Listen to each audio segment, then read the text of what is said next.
So let's say you want to go ahead and export out a high quality video.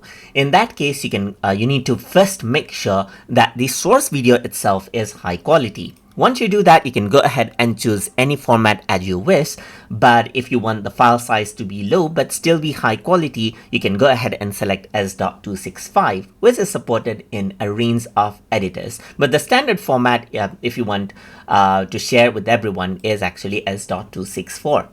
So let me just go around over here onto the match source setting right here. And over here, what you can do is select out, let's say, high quality right here. You can see that high quality is actually a preset option right here. So you can see that the width and height is 4K right here. But if you were to see the source video itself, it is actually low resolution. So it won't actually make much difference. So source video or source sequence must be high quality itself. But if you were to have a high quality, then you can go ahead and select this out right here, just like this.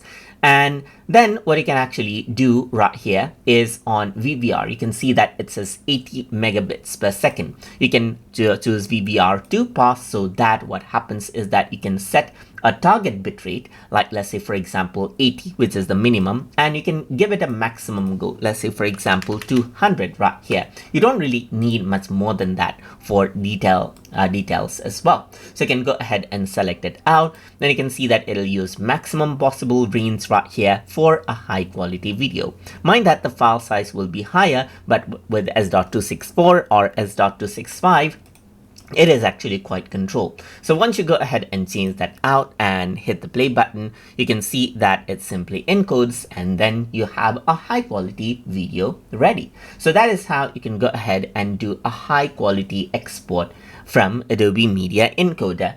So I hope you guys learned something as always. And as always, please like, comment, share, and subscribe.